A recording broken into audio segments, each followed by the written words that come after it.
এরে নবীর উম্মতের দল, এই দুনিয়াতে চলার জন্য যদি আপনার ছেলের হাতের মধ্যে কোনো ডিগ্রি যদি না দাও, বাংলা যদি শিক্ষা না দাও, ভূগোল যদি শিক্ষা না দাও, ইংলিশ যদি শিক্ষা না দাও, স্কুলে যদি না পড়াও, ও সন্তানের মা বাবার বল, আল্লাহর কাছে কোনো ধরা নাই। এবং সন্তান, আপনার জন্য বাংলা কেন শিখাইলেন না, ইংলিশ কেন শিখাইলেন না, ভূগোল কেন শিখাইলেন না, কম্পিউটার কেন শিখাইলেন না?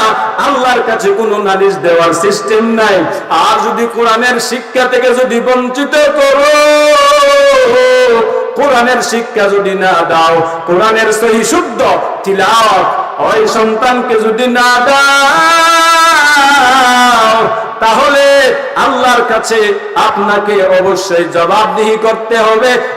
এবং আপনার ছেলে, যে ছেলেটা উচ্চ শিক্ষিত মাস্টার্স পাস, যে ছেলেকে দুনিয়ার মধ্যে 50,000 টাকার বেতন পাওয়ার জন্য, সরকারি চাকরি নেওয়ার জন্য পুলিশ বানিয়েছেন, আর্মি বানিয়েছেন, র্যাব বানিয়েছেন, বিডিআর বানিয়েছেন, এসপিডিসি সব বানিয়েছেন, এরে আল্লাহর গোলাম, ওই শিক্ষিত ছেলেটা আপনার জন্য আপনাকে কিয়ামতের ময়দানে আল্লাহর কাছে আসামি বানায়া দিবে।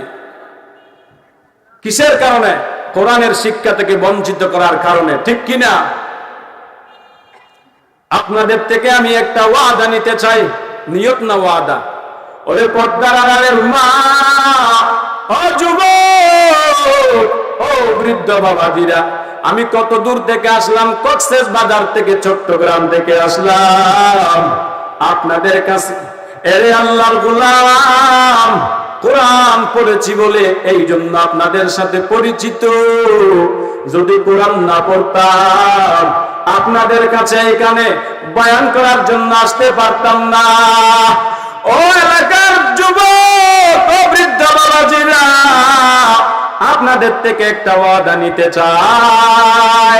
যারা কোরআন ভালোভাবে সহি শুদ্ধ তেলাওয়াত করতে পারেন না, ও মা, ও যুবক, ও বৃদ্ধ বাবাজিরা, আপনাদের ইমাম সাহেব থেকে অথবা মুয়াজ্জিন সাহেব থেকে অথবা 1 মাসের জন্য, 2 মাসের জন্য, 3 মাসের জন্য একজন কোরআনে হাফেজ অথবা একজন আলেমকে, যার সহি শুদ্ধ তিলাওয়াত, যার সুন্দর তেলাওয়াত, ওই হাফেজ আলেমকে 3 মাসের জন্য ভালো বেতন দিয়ে যেভাবে হোক না কেন কোরআনটা শিখবেন।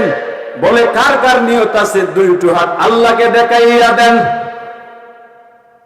পারবেন আল্লাহকে দেখাইতে? সবাই হাত সোজা করেন, আরো সোজা করেন। আমার বাবাজিরা যারা আছেন, কোন সময় যে মরণ হবে তার কোনো গ্যারান্টি নাই। সবাই হাত সোজা করি, একটু কষ্ট করে আরো সোজা করি। যাদের নিয়ত ভালো না, এরা হাত নামান। কোরআন শিকার এমনি বুঝ দেওয়ার জন্য যাদের নিয়ত আছে, এরা হাত নামান। আর যাদের পরে পাক্কা নিয়ত, ওয়াদা, যেইভাবে হোক না কেন, টাকা যত যাবে, যেইভাবে হোক না কেন কোরআনের সহি শুদ্ধ তেলাওয়াত শিখবো, আর হাত সোজা করেন। ইনশাআল্লাহ শিখবো তো? হাত নামাই। আল্লাহ কবুল করুন, বলেন আমিন। কোরআনের সহি শুদ্ধ তেলাওয়াত করে কবরে যাওয়ার তৌফিক দান করুন, বলেন আমিন।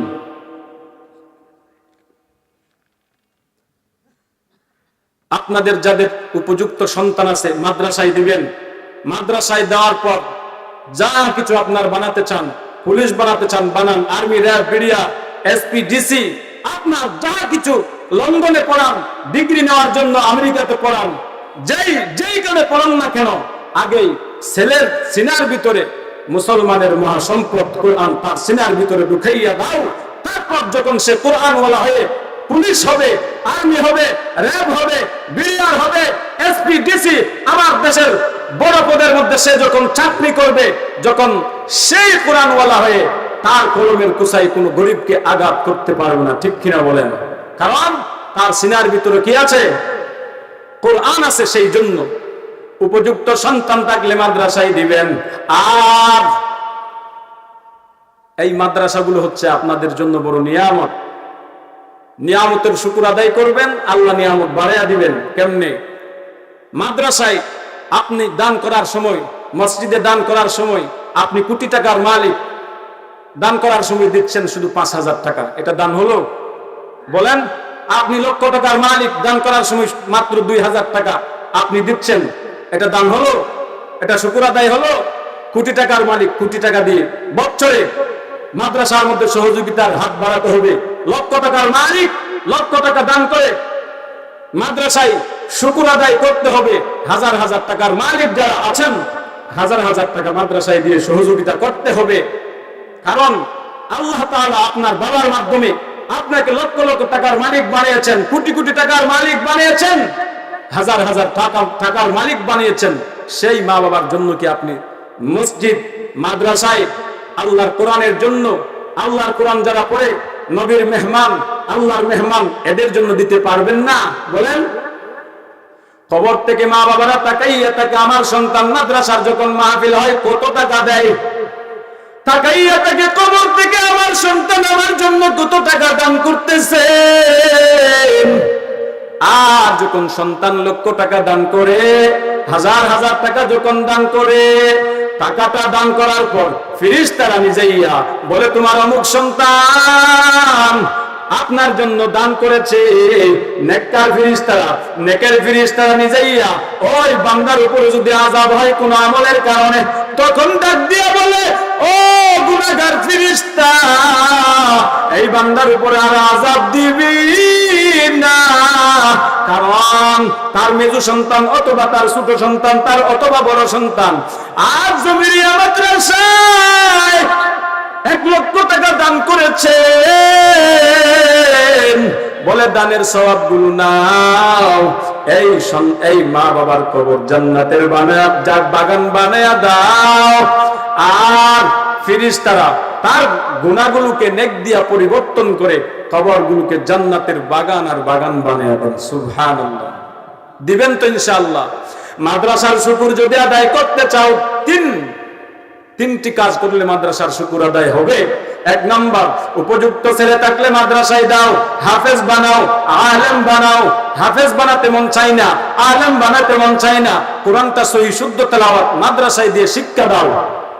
2 নাম্বার হচ্ছে আপনাদের মাদ্রাসায় ওই কুড়িগ্রাম থেকে, ওই পাবনা থেকে, অথবা কক্সবাজার থেকে, চট্টগ্রাম থেকে, বিভিন্ন ওয়ার্ড থেকে, বিভিন্ন ইউনিয়ন থেকে, বিভিন্ন থানা থেকে, বিভিন্ন জেলা থেকে, বাংলাদেশের আনাচে কানাচে থেকে যেই ছাত্ররা আপনাদের মাদ্রাসায় পড়াশোনার জন্য, কোরআনের শিক্ষা নেওয়ার জন্য, কোরআন পড়া হওয়ার জন্য যারা আসে, এদের জন্য থাকা খানা আপনাদেরকে ব্যবস্থা করতে হবে। 3 নাম্বার হচ্ছে যে পরিমাণ টাকার মালিক সেই পরিমাণ মাদ্রাসায় দান করতে হবে। এইরকম এই 3টি কাজ মাদ্রাসার আশপাশে ডানে বামে সামনে পিছনের মুসলমানরা যদি করে, ওই মাদ্রাসা দিন দিন বড় হবে। আপনাদের খবরওয়ালা মা বাবা, দাদা দাদি, নানা নানি, ভাই বোন, আত্মীয় স্বজনদের খবর জান্নাতের বাগান আর বাগান হয়ে যায়। সুবহানাল্লাহ। মাদ্রাসায় আপনার সাহায্যের কারণে একটি বিল্ডিং হলো, ওই বিল্ডিং এর ভিতরে কোরআন তেলাওয়াত করতেছে সারাদিন সারা রাত ছাত্ররা, এই সওয়াবগুলো পাবে কে? বলেন। পাবে কে? আপনার মা বাবা, দাদা দাদি, নানা নানি, ভাই বোন, আত্মীয় স্বজন, সকলের আমল নামায় যাবে, আপনার আমল নামায় থাকবে।